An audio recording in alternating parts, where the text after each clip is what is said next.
ఓం శాంతి. సాకార్ మురళి. ఈరోజు తేదీ 26/4/25.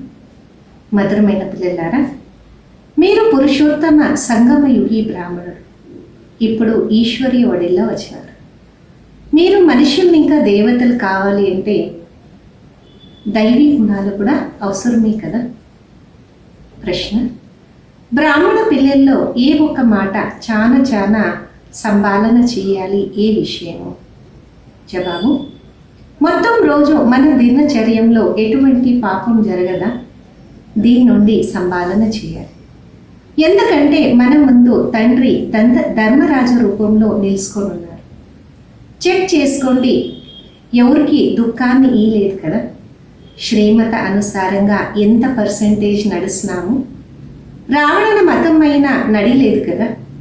ఎందుకంటే బాబా పిల్లలు అయిన తర్వాత వికర్మాలు జరిగిందంటే 1కి 100 శిక్ష ఉంటుంది. శాంతి. భగవంతుని ఒక మహావాక్యం. ఇదైతే పిల్లలకి చెప్తున్నారు. ఏ మనుషులు కానీ దేవతలు కానీ భగవంతుడు అని చెప్పలేదు. ఇక్కడ ఎప్పుడు కూర్చుంటారో బుద్ధిలో ఇదే ఉండాలి, మనము పురుషోత్తమ సంగమయుగ బ్రాహ్మణులు. ఇది కూడా గుర్తు ఎల్లప్పుడూ ఉండదు కదా. మిమ్మల్ని మీరే సత్యమైన బ్రాహ్మణులు అంట అనుకోరు కూడా, అలా కూడా జరగదు. బ్రాహ్మణ పిల్లలు దైవీ గుణాలు ధారణ చేయాలి. మనము సంగమయుగి బ్రాహ్మణులు. మనం శివబాబా ద్వారా పురుషోత్తములు అవుతున్నాం. ఈ గుర్తు కూడా అందరికీ ఉండదు. గడి మర్చిపోతారు మనము పురుషోత్తమ సంగమయుగ బ్రాహ్మణులు ఉంటారు. ఈ బుద్ధిలో గుర్తుంటే అహో సౌభాగ్యం. ఎల్లప్పుడు కూడా నంబర్ వారుగానే ఉంటారు కదా. అందరూ వాళ్ళ బుద్ధి అనుసారంగా పురుషార్థం చేస్తారు. ఇప్పుడు మీరు సంగమయుగి పురుషోత్తములు అవుతూ ఉన్నారు. తెలుసు, మనం పురుషోత్తములు ఎప్పుడైతామో అప్పుడు తండ్రికి చాలా మధురంగా స్మృతి చేస్తాం. స్మృతిని ఇంకా పాపాలు నాశనం అవుతుంది. ఎవరైనా పాపం చేసినారంటే దానికి 100 లెక్క పెరుగుతుంది. వెనక పాపం చేసే తోడు 10% పెరిగేది, ఇప్పుడైతే 100% పెరుగుతుంది. ఎందుకంటే ఈశ్వరుని వడిలో వచ్చినామంటే మళ్ళా పాపం చేయకూడదు కదా. పిల్లలకి తెలుసు బాబా మనకి చదువుపిస్తున్నారు పురుషోత్తములుగా దేవతలుగా చేసేదాన్ని. ఈ ఒక్క స్మృతి స్థిరంగా ఉంటే అలౌకిక సేవ చాలా మంచిగా జరుగుతుంది. ఎల్లప్పుడూ కూడా హర్షిత ముఖంగా ఉండాలి, ఇతరులకు కూడా దారి చూపించాలి. భలే ఎక్కడే వెళ్ళొచ్చు. బుద్ధిలో గుర్తుంచుకోండి, మనం సంగమయుగంలో ఉన్నాము. ఇదేంటి పురుషోత్తమ సంగమయుగం. అక్కడ పురుషోత్తమ మాసము మరియు సంవత్సరము ఆచరిస్తారు. మీకు తెలుసు మనం పురుషోత్తమ సంగమయుగి బ్రాహ్మణులు. దీన్ని మంచిగా బుద్ధిలో ధారణ చేయాలి. ఇప్పుడు మనము పురుషోత్తములు అయ్యే యాత్రలా ఉన్నాం. ఇది గుర్తుంటే మన్మనాభవ అని చెప్పచ్చు. మీరు పురుషోత్తములు అవుతున్నారు పురుషార్థ అనుసారంగా మరియు కర్మం అనుసారంగా. దైవీ గుణాలు కూడా కావాలి, శ్రీమత అనుసారంగా నడియాలి. మీ మతం అనుసారంగా మనుషులైతే నడుస్తారు. దాంట్లో కూడా రావణ మతం ఉంటుంది. అలా కాదు, మీరందరూ కూడా శ్రీమత అనుసారంగా నడుస్తారు. ఎంతోమంది రావణ మతం అనుసారంగానే నడుస్తారు. శ్రీమతం పైన చాలా తక్కువ పర్సంటేజ్ నడుస్తారు. ఎవరెంత. కొంతమంది అయితే 2% నడుస్తారు. భలే ఇక్కడ ఉండొచ్చు, బాబానైతే స్మృతి చేయరు కదా. ఎక్కడో ఒక చోట్ల బుద్ధి అలుస్తూ ఉంటుంది. రోజు మిమ్మల్ని మీరు చూసుకోవాలి. ఈరోజు ఎటువంటి పాపం చేయలేదు కదా, ఎవరికి దుఃఖాన్ని ఇయ్యలేదు కదా. మీ పైన మీరు చాలా సంపాదన చేసుకోవాలి. ఎందుకంటే ధర్మరాజు కూడా నిలుచుకొని ఉన్నారు కదా. ఇప్పుడు సమయము లెక్కాచారము సమాప్తి చేసేది కదా. సమాప్తి చేసే సమయం శిక్ష కూడా తీసుకోవాల్సి పడుతుంది. పిల్లలకే తెలుసు మనము జన్మాంతరాలు ఒక పాపీలు.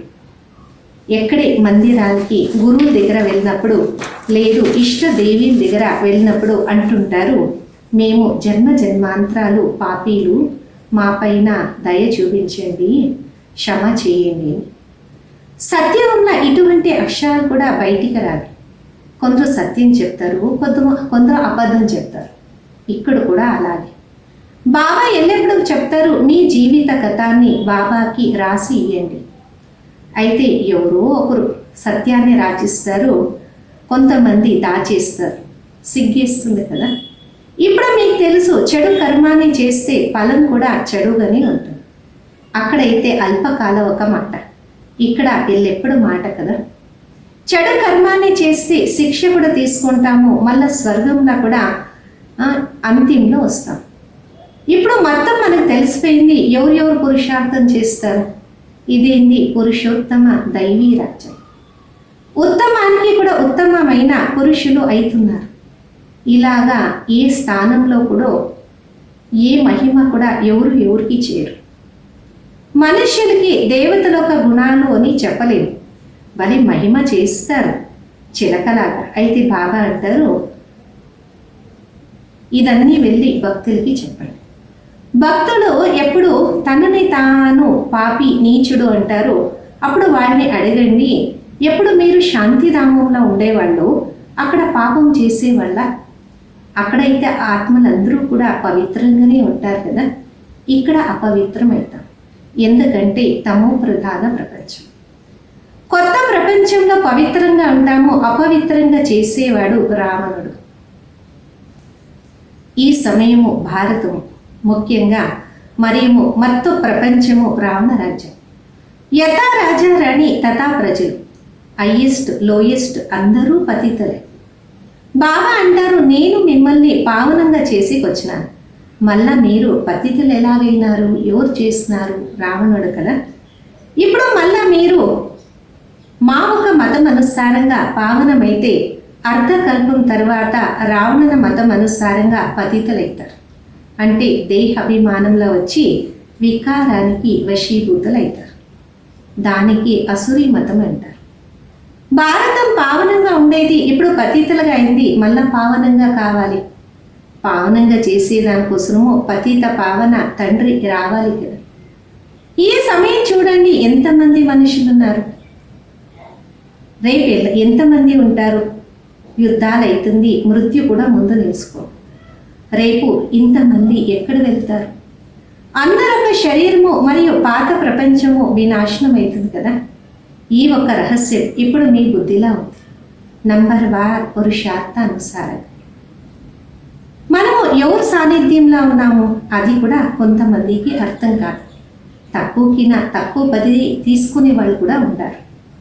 డ్రామా అనుసారంగా ఏం చేసేది అదృష్టమే లేదు. ఇప్పుడైతే పిల్లలు సేవ చేయాలి, తండ్రిని స్మృతి చేయాలి. మీరు పురుషోత్తమ బ్రాహ్మణులైనారు. మీ ఒక సాన్నిధ్యంలో జ్ఞాన సాగరుడు, సుఖ సాగరుడు కావాలి కదా. చేసేవాళ్ళు తండ్రి దొరికినారు. దేవతలకు మహిమ గాయనం చేస్తారు, సర్వగుణ సంపన్నులు ఉంటారు. ఇప్పుడైతే ఈ గుణాలు ఎవరిలా లేవు. మనలా ఎల్లప్పుడూ అడగాలి, మనం ఉన్నతమైన పదవి తీసుకునేకి ఎక్కడి వరకు లాయకైనా. సంగమయుగాన్ని మంచిగా స్మృతి చేసుకోండి. మనం సంగమయుగి బ్రాహ్మణులు పురుషోత్తములు అవుతున్నాం. శ్రీకృష్ణుడు పురుషోత్తముడు కదా కొత్త ప్రపంచానికి. పిల్లలకే తెలుసు మనం బాబా ఒక సమ్ముఖంలో ఉన్నాము. ఇంకా ఎక్కువ చదవాలి, చదివించాలి. చదివిస్తా లేదు అంటే స్పష్టమవుతుంది చదువుకోరు ఉంటా, బుద్ధిలో కూర్చోదు. 5% కూడా కూర్చోదు. ఇది కూడా గుర్తుండదు. మనం సంగమయుగి బ్రాహ్మణులు ఉంటా. బుద్ధిలో బాబా గుర్తుండాలి, కాలచక్రం తిరుగుతుండాలి. చెప్పేదైతే చాలా సహజం. మనకి మనము ఆత్మ అని తెలుసుకొని తండ్రిని స్మృతి చేయాలి. వాళ్ళు అందరికీ నా పెద్ద తండ్రి. బాబా అంటారు, నన్ను స్మృతి చేయండి, అప్పుడు మీ వికర్మాలు వినాశనం అవుతాయి. మనమే పూజ్యులు, మనమే పూజారీలు. ఈ ఒక మంత్రము చాలా బాగుంది. వాళ్ళైతే ఆత్మనే పరమాత్మ అంటారు. ఏం చెప్తారో అంతా అబద్ధమే. మనమే పవిత్రంగా ఉండేవాళ్ళు 84 జన్మాల ఒక చక్రం తిరుగుతూ ఇలాగైపోయినాం. ఇప్పుడు మళ్ళా వాపస్ వెళ్ళాలి. ఈరోజు ఇక్కడ, రేపు ఇంటికి. మనము అనంతమైన తండ్రి ఇంటికి వెళ్తాం.